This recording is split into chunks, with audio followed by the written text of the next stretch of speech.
Hi, this is Dex Gelfand, talking about my subject of therapeutic spiritual counseling.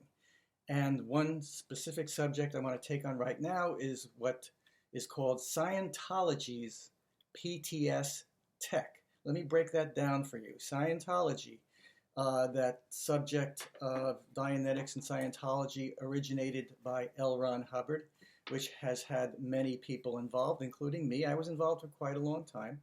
I learned a lot of things I considered a stepping stone. I transcended from that quite a while ago. I'm still learning things and separating the wheat from the chaff. And there are many nuggets of good information that Scientology had accumulated from various sources, although L. Ron Hubbard basically claimed to have come up with it all by himself for the most part. Anyway, PTS was Hubbard's acronym for potential trouble source, which is, in Scientology terms, that means a person who is connected to somebody who's considered to be a suppressive person, who is like psychotic and intending to harm and destruct. So if you're connected to a person like that in Scientology terms, you're considered a potential trouble source, a PTS, and you are unreliable, you'll make mistakes, you'll be inconsistent, and so forth. That's the theory of it. Of course, it springs from accepting this idea that you can label certain people or label other people as being suppressive or psychotic. And if you look at the Scientology definitions of who or what a suppressive person or group is, you'll see a nice curveball thrown in there that basically anybody who would question Scientology or L. Ron Hubbard or be critical of it at all is somebody to avoid, because you will become a potential trouble source by connecting with them. And of course, if you look at this from an objective viewpoint outside the bubble of the cult of Scientology, what you see is a very strict discouragement or a disallowal of even having a dialogue with somebody who might want to get you see beyond the strictures of Scientology or think for yourself or think differently. Anyway, that's where the PTS comes from, potential trouble source, which I've just explained. PTS tech. Tech is shorthand for technology. In Scientology, Hubbard gives the idea that his techniques that are used in Scientology and the whole principles behind them are a precision technology comparable to engineering, which Hubbard falsely claims to be have been an engineer, trained as an engineer. But anyway, so PTS tech, let's talk about this. I just explained the basic principles that in Scientology belief system, if you are connected to someone who has harmful intentions or is destructive or psychotic and or is in any way encouraging a person to question or not accept any part of Scientology or anything about L. Ron Hubbard, you can see what that's intended to do. But the origins of this are very interesting. That's what I'm going to explain now. There were many brilliant people that L. Ron Hubbard attracted into the fold of Scientology, particularly in the 50s and early 1960s. I won't question Hubbard's intellect. He's quite, I think, a brilliant person with his good qualities, to be sure. One of his abilities was being so charismatic. He attracted a lot of brilliant people to do research into the mind to come up with techniques that could be used. One of them was a man named John McMasters, who got involved around 1958 or 59, I believe. But anyway, there was a technique evolved in Scientology that McMasters was the principal in evolving, and it was called power processing. And it's really, the truth of it is that power processing basically makes Hubbard's Dianetics obsolete. In actuality, Dianetics was largely the practice of going back on a person's individual timeline through related or similar incidents containing the same type of harmful material. Is there an earlier incident? Is there an earlier similar incident that walk the person through to get to what's considered to be the basic on the chain of incidents to resolve some particular condition or unwanted sensation or feeling? Now, power processing came out around 1965, and it's a much more efficient way of truly resolving such things quickly and with far more depth. And it really involves, you wouldn't understand this if you studied all the material, but I do because I've studied it in detail and then worked with it for so many years. I've kind of seen through the veil of what it's really doing and how and why. But basically, you experience a negative condition. It has a certain energy attached to it, a certain feeling, certain sensations, and that's a particular energy frequency, you can say. So with power processing, the difference is what John McMasters called it, cycling on the track. Instead of going in a singular backwards direction looking for earlier similar incidents, this will pull up everything that has that same kind of energy to it that's relevant, and thus flush out all that material to the surface and creates quite a change. I've evolved it to be more effective. I don't use the same set of procedural instructions that you would find in Scientology because with help from someone who collaborated with me, we worked for a couple of years really to evolve this to a much more efficient state, which also involves the calling up of the positive side of the dichotomy of negative and positive as relates to any particular condition. You should build on the positives. The positive drives and desires are the most important thing. The only reason anything is negative material in your mind is because it opposes some positive thrust that you have. I'm straying a little bit here, but enough about that. Anyway, in 1965, Hubbard assigned John McMasters, who was his number one guy for such things, to a specific project to find out why, despite the general great effectiveness of power processing, why some people didn't get the great results, or why the results were not sustained. Okay. One more thing about power processing. I think Hubbard wanted to preserve Dianetics because you could have people spending hundreds of thousands of dollars, potentially, on hundreds of thousands of hours of Dianetic sessions, whereas power processing would greatly reduce the amount of time needed to resolve things. So it was a financial decision to make power processing something that could only be done once. He claimed it could only be done once safely. Although the fact is, in the early days, everybody actually received it twice without any harm.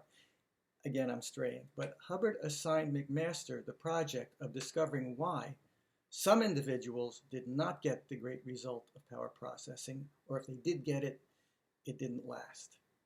That was the purpose of the research, as it was called, that McMasters was assigned. And McMasters found some very interesting things out, which I've then actually researched and come to understand more about, but the principles hold true. McMasters, in his words, said that he discovered that people have a magnetic field that pulls in, that attracts certain negative conditions, and that having that, you could call it a craving, desire, or attraction for whatever that negative condition is, a person will have this kind of spiritual radar where they will find somebody that they can sort of trigger or provoke into triggering or provoking the negative condition in them. So it's like, let's say I have some sort of subconscious compulsion to reinforce my identity as the person who gets bullied or intimidated. I'm going to subconsciously scan my environment. I'm going to find somebody who can fill that role of being oppressive or intimidating. And I'm going to say or do something that will get their attention and see me as as a victim for that they can practice their intimidation on. Okay, and that is what was behind the failures of power processing, was that some people are just going to find a way to bring back that negative condition or maintain it. They've got a compulsion to do so. So they're going to find somebody who will trigger them. They will provoke that person in a casual or non-obvious way, because it's sort of on a subconscious level. And that person will then make them feel unsafe or threatened and trigger in them whatever the negative condition is. That's the essence of what McMasters discovered. And he came up with a procedure for unraveling that in a person, for resolving that. And I'm paraphrasing now, but the key question of that was what condition or sensation are you seeking to experience by provoking another person to trigger that in you? Okay? Now that's pretty profound, and it's absolutely correct. I use that principle every day in what I do, and it's just enormous, the changes that happen. But Hubbard took that procedural question of what condition or sensation are you seeking to experience, and so triggering or provoking somebody else into triggering that negative condition or feeling in you. Hubbard watered that down to who in your environment is the person that's doing that to you. You see the shift in responsibility there, okay? Instead of recognizing that we are seeking this for some reason that needs to be corrected in us, this attraction for something that is not pleasant to experience, okay? But what Hubbard watered it down to was who's doing this to you, okay? Now, you can get some relief by spotting and recognizing what you could call the associative restimulators in your environment, that connection, that person or whoever that you are actually using to bring this about in yourself on an unconscious level. And you can feel some relief. You'll definitely feel some relief from that when you recognize that and try to resolve that relationship or disconnect from that person. That's a big Scientology term and concept of disconnecting from people. Anyway, and that is the point where that person who is doing this to you, Scientology labels a suppressive person. Just to complete the indoctrination, the programming in you that the problem is that other people around you are bad and you need to avoid them or deal with them in some way. Okay, that concept removes all. It's very disempowering if you think about it. What it's saying is that you're a victim. What it doesn't say is that you're a self-created victim. Leaves that part out. Very important.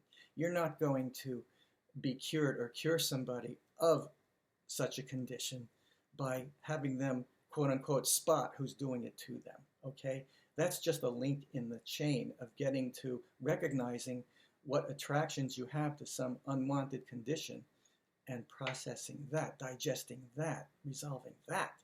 It's the attraction to the negative conditions that really needs to be resolved. But in this PTS technology system, you will be guided to spot who the immediate person is in your life or your environment that is triggering this in you. Of course, you are provoking them to do that. And so it all revolves around resolving that more later on the tributary of the situation, you could say. You sort of the, not the root cause, but something in between the root cause and the effect, okay? Now, what this creates, because it does give some temporary relief until that compulsion kicks in again, and if you don't trigger that same person into doing this to you again, which you often will, you'll trigger somebody else into doing that. And then it'll be, oh, I need more PTS handling. And this will go on basically forever because you're not dealing with the root cause. And of course, as I was saying, Hubbard then came to define suppressive persons and suppressive groups, quote unquote, to be largely anybody who would want you to be open-minded. Open-minded is a negative term in Scientology. If you do not just completely accept the Scientology tech and L. Ron Hubbard, and you question it or you're open to other thoughts, you're labeled a type of PTS, which is called open-minded, as if it's bad to be open-minded. Anyway, that's the problem with this, is that Hubbard basically used McMasters' discovery and eliminated the pieces of it that would make people more empowered and more independent, think for themselves and know what to do, so that instead they would more continually need assistance from Scientology to spot, quote unquote, who the suppressive person is in their environment. That's the problem with that. It keeps the hamsters on the wheels, okay? Because as long as you have this, in John McMasters' words, magnetic field to attract certain unwanted conditions, and you're compelled spiritually to find a way to enact that, you don't escape the cycle. You just move on to the next cycle. You see, that's the point. So that's what needs to be understood. The original discovery that John McMasters made at Hubbard's directions, okay, and then what Hubbard did with that, okay, was to use that to bind people to the fold, so to speak, okay, and that's very much a part of what I call the bait and switch, or the smoke and mirrors of Scientology. Is it's largely a system which does have a lot of brilliant techniques in it, which can be extremely helpful. The fact is, that's really true. But for the most part, they're not really used that way. They're used to give you a feeling of relief, a euphoric feeling associated with their E-meter designation of a floating needle on the meter. Your needle is floating. There's a euphoric feeling at that point of release when you've discovered whatever the apparent cause of your negative situation is. But it's sort of a bait and switch in that you're really not resolving the basic condition. Just as in much of Scientology, the principle of the auditing, and this was in their technical dictionary, is to re-stimulate or trigger something in a person so that you can then erase it or release it, okay? When, of course, rather than triggering things in people, what we should be concerned about, if you're seeking help, you're not asking somebody to trigger something in you that's not disturbing you. You want to deal with what is disturbing you. But if they trigger something in you, it disturbs you, and then in that same session, you get relief from it. You feel like something big has happened. But it really isn't big because it wasn't disturbing you in the first place. And there's the promise that the things that you're actually there to resolve, what it is you want to change about yourself, there's the promise that you will get there if you just keep going. Well, the truth is, as I do in my practice, you can immediately address what it is you need and want to address, instead of spending upwards of $200,000 and 30 years in that pursuit, as so many of my clients had before they came to me. Okay, but this specifically relates to this created concept of potential trouble source and suppressive persons, PTS tech in Scientology terms, in which case you are indoctrinated to find fault with people in your environment, to find them to be unsafe to have in your life, so that you will only trust Scientology and Scientologists and those who abide by and promote what the organization and L. Ron Hubbard presents as what you should be doing. And so that's the point. When you hear about Scientology, or if you've had experience in Scientology and you've had some PTS handling and you noticed you felt better afterwards, but then of course you can no longer talk to your sister or whoever, this is what's behind it. You know, what really needs to be processed is this subconscious inclination to bring about certain negative conditions. And I'll go a step further than that McMaster didn't uncover, but he was on the trail, but he didn't get there because it wasn't part of his work, or he didn't recognize that this was part of it. But Underlying that is the fact that we all take on personas, and we will take on personas for sympathy and attention, and we'll take on personas to be admired. We will take on personas for any number of reasons. We want to take on a persona specifically for the purpose of how another will interact with us and how we will interact with them. We will present ourselves as something to be admired or helped or loved or whatever. These are the typical purposes behind the personas that we take on, okay? Now, it's very common to take on a persona that is hurt or wounded, a martyr, that is intended to get some sympathy or agreement, or attract people in some way. And so these personas typically contain some negative conditions. Look at me, this is always happening to me. And whatever the negative conditions are that are part of the package of a particular personality that you wear, any persona, the person will create or attract or make up, fabricate, lie about having that condition. They must be able to present themselves as the person who has that negative condition, even long after whatever experiences they've had where that negative condition was actually present. And that is what's behind this attraction for negative conditions that subconsciously compels us to find someone in our environment that we can provoke into triggering some unwanted condition in us. That's the core layer, the truth, the essentials behind what is presented by Scientology as being a potential trouble source, of being connected to somebody who's bad or evil that you need to disconnect from. It's very important to penetrate this idea that somebody else is responsible for your condition and get past and beyond that, okay? Because the idea that somebody else is responsible for your condition, or the idea that you need all this heavy guidance, is the opposite of personally empowering you to trust yourself, to know what you need to know, to find what you need to do what your spiritual compass or your instincts are telling you to do.